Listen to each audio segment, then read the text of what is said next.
Salut à tous, j'espère que vous allez bien, c'est Valentin pour Blacklist Parcours et aujourd'hui je vais vous raconter comment Sébastien Foucan, l'un des pionniers du parcours, est devenu notre entraîneur de World Chase Tag.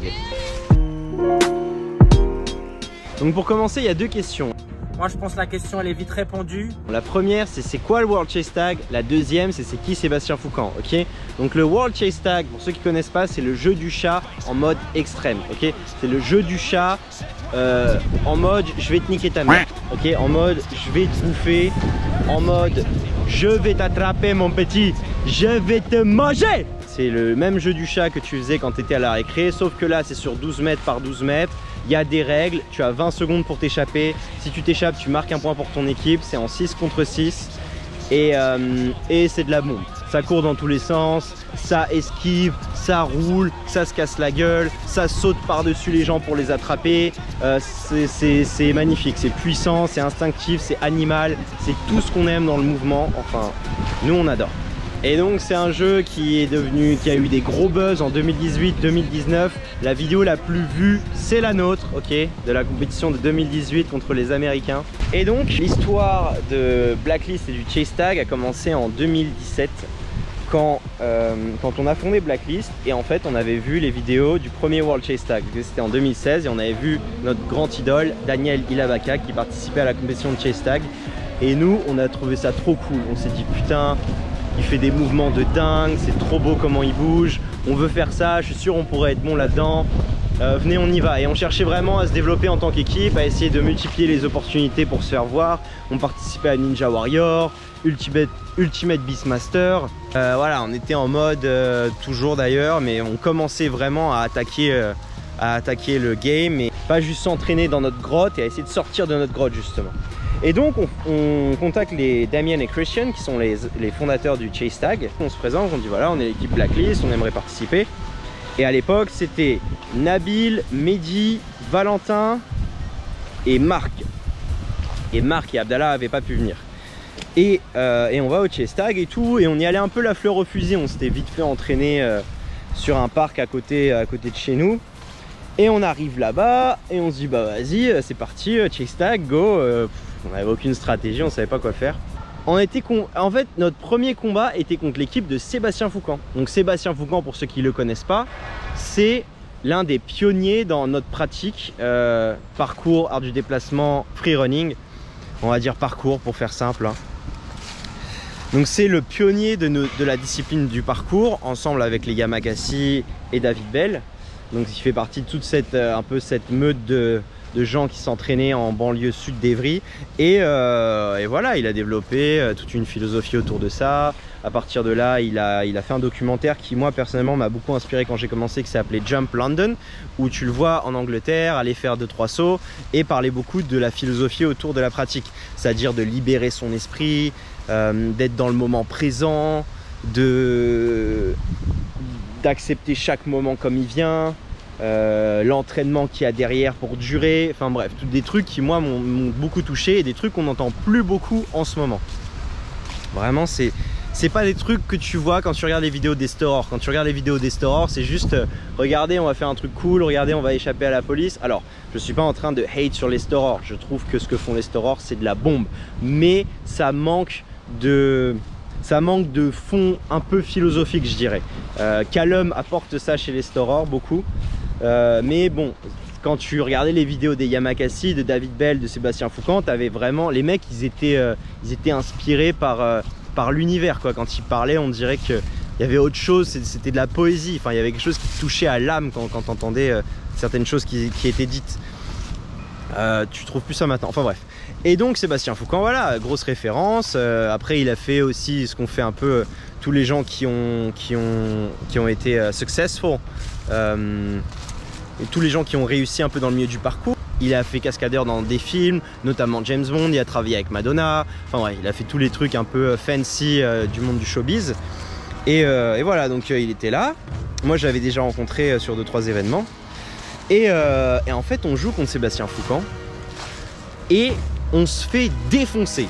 Il n'y a pas d'autre mot, on s'est fait défoncer.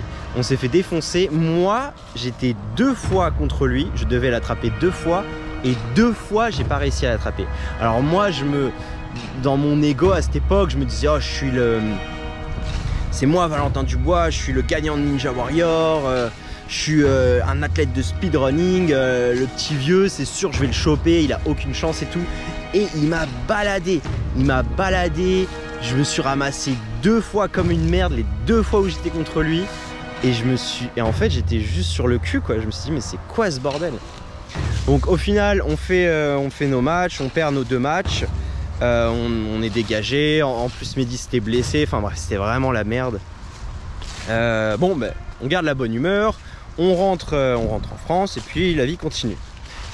Moi à cette époque j'étais complètement paumé dans ma vie. J'étais, pour vous la faire rapidement, donc moi j'ai pas toujours été athlète, j'étais médiateur culturel dans un musée, donc au centre Georges Pompidou. Je m'occupais d'un espace qui accueillait des artistes et on faisait des ateliers notamment pour les adolescents et j'adorais ce travail là, c'était bien, je faisais ça à temps partiel et le reste du temps je faisais que m'entraîner et mon but était de devenir fort. Il n'y avait pas vraiment de but de devenir champion ou de gagner quoi que ce soit, c'était vraiment je voulais être fort parce que j'étais vraiment une merde. Et je voulais juste être au moins au même niveau que mes potes comme Mehdi, Nabil ou même Abdallah. Et j'étais loin d'eux, l'écart était grand mais j'y croyais, tu vois, je m'entraînais fort. Entre temps j'ai rencontré une fille qui habitait à Hong Kong, je suis tombé fou amoureux d'elle et j'avais décidé de la suivre à Hong Kong. Dans la foulée, donc j'habitais encore sur Paris, dans la foulée, donc ça c'était en 2014-2015, 2016 j'ai pris la décision de partir à Hong Kong et j'ai fait Ninja Warrior avec la motivation de gagner Ninja Warrior. Je suis arrivé premier à Ninja Warrior en France, donc j'étais super content, voilà. Sauf que moi je m'étais dit bon bah je vais partir à Hong Kong, Ninja Warrior, nique sa mère quoi, Ninja Warrior. Je m'en fous, je suis pas là pour construire en France parce que c'est pas avec mon titre de Ninja Warrior en France que j'allais pouvoir capitaliser dans quoi que ce soit à Hong Kong. Et au final, j'ai quitté mon job au musée, j'ai dit au revoir à tous mes amis et tout, et le jour de partir à l'aéroport, ma meuf me quitte, enfin mon ex me quitte à l'aéroport. Elle me dit j'ai pas envie que tu viennes. C'est un peu arrivé de nulle part parce qu'on était tous les deux à Paris, on devait partir pour Hong Kong. Et elle me dit ça et je lui dis mais non mais c'est ridicule, viens on va à Hong Kong et puis on voit peut-être qu'elle flippait ou quoi tu vois. Elle me dit non je veux pas que tu viennes, si tu viens je fais une scène et tout. Je dis bon j'ai abandonné. Elle est partie à Hong Kong, elle arrive à Hong Kong, elle me dit ouais j'ai envie que tu reviennes. Je lui ai dit ok je peux plus vivre ma vie comme ça, c'est fini. Donc j'avais un peu le cœur brisé, j'étais un peu paumé dans ma vie, j'étais chez ma grand-mère à Gretz-Sarmenvilliers. Donc pour ceux qui savent où c'est, bah, vous revenez de loin. J'étais chez ma grand-mère à Gretz-Sarmenvilliers complètement perdu, j'ai acheté une PlayStation, je faisais que jouer à la PlayStation, je m'entraînais moins, je savais plus si je voulais faire Ninja Warrior, si je voulais faire du speed, enfin j'avais aucune idée de ce que je voulais faire. Donc un an s'est passé de 2016 à 2017, on se fait éclater au Chase Tag, et en fait j'ai mon pote Ludovic Barefoot, que personne ne connaît très certainement, que j'aime beaucoup. Et j'appelle, je l'ai au téléphone et tout, et je lui dis voilà je suis un peu paumé, je sais pas quoi faire, nanana. Et il me dit mais t'as le numéro de Sébastien Foucan? Et je dis non, mais enfin je le connais, je l'ai vu au Chase Tag. Et il me dit mais appelle-le. Je dis mais non je vais pas l'appeler, Sébastien Foucan, je vais pas l'appeler, ça va pas ou quoi? Enfin il a d'autres choses à foutre que de me parler. Il me dit mais non mec t'as quoi? Il me dit qu'est-ce que t'as à perdre? Qu'est-ce que t'as à perdre? Et là je me dis mais ouais, qu'est-ce que j'ai à perdre? Putain il a raison Ludo. Donc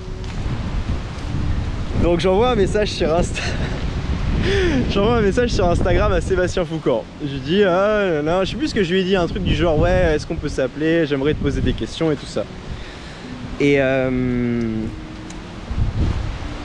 putain il me répond Sébastien Foucan et il me dit ouais y a pas de souci, on s'appelle, pas de problème. Mais genre ça s'est fait dans les 30 minutes quoi. Et du coup je l'appelle. Je me rappelle encore, j'étais chez ma grand-mère dans le bureau et je l'appelle et tout, et je crois qu'on a parlé quelque chose comme 1 heure. Mais en gros je m'entraînais quand même, il avait vu ce que je faisais et tout, il avait vu les trucs de Ninja Warrior, les trucs de mélanger les techniques d'entraînement, parce qu'à l'époque je faisais de la gymnastique, de l'haltérophilie, de l'athlétisme, j'essayais un peu tout pour devenir meilleur. Et il me dit mais t'es sur le bon chemin, continue comme ça, faut pas que t'abandonnes, si t'abandonnes maintenant il va jamais rien se passer. Enfin je sais plus exactement les mots qu'il m'a dit, mais en tout cas il m'a boosté de ouf. Et le fait que Sébastien Foucan me soutienne dans ma démarche, ça m'a vraiment inspiré. Il y a vraiment des gens qui m'ont... Il y a vraiment des gens qui m'ont hissé là où je suis. Et parmi ces gens-là, il y a principalement Mitch Todorovic qui m'a toujours donné des conseils et Sébastien Foucan. Et pour moi, c'est deux grandes inspirations. Et enfin bref, le fait qu'ils me soutiennent, j'étais genre mais ouais, c'est trop bien. On avance en 2018, on refait le chase tag. Cette fois-ci, on l'a fait avec Augustin, Léo, Nabil, Valentin et Karil. Il y avait Karil qui l'a fait avec nous. Et on fait le chase tag. Et Sébastien était là, sauf qu'il faisait pas la compétition. Il m'a dit j'ai pas d'équipe cette année. Donc on fait la compétition, nanana. Et en fait, je lui dis mais pourquoi tu fais pas avec nous l'année prochaine? Il dit pourquoi tu fais pas avec nous l'année prochaine, putain? Et il me dit ouais, je vais y penser, nanana. Donc on reste en contact pendant 1 an. Et en 2019, je le recontacte, je dis bah écoute, on va refaire le chase tag et tout, est-ce que ça te dit de le faire avec nous? Et là il nous dit ouais, mais je veux être coach. Et du coup bah voilà, c'est comme ça que ça s'est passé. Après je vais pas raconter tout ce qu'on a fait comme entraînement et tout, ça c'est un peu... ce sera peut-être pour une prochaine vidéo, on verra. Mais en gros c'est comme ça que ça s'est passé. C'est comme ça que ça s'est passé, c'est comme ça que Sébastien Foucan est devenu notre coach. Et qu'on a gagné le championnat d'Europe en 2019 et qu'on a fini 3e en 2020 au championnat du monde. Donc on va pas lâcher le morceau, ok, on va continuer de s'entraîner fort. 2020, je vais vous faire une autre vidéo où je vais raconter un peu la catastrophe de 2020. Mais ça, je pense que ça a été la catastrophe pour tout le monde, pas juste pour nous. Portez-vous bien les amis, n'oubliez pas de vous abonner, lâcher un like, un commentaire, ça fait toujours plaisir. Et si vous voulez un t-shirt Blacklist, ils sont toujours en vente à 16 €, vraiment pas cher. Donc prenez soin de vous, à plus.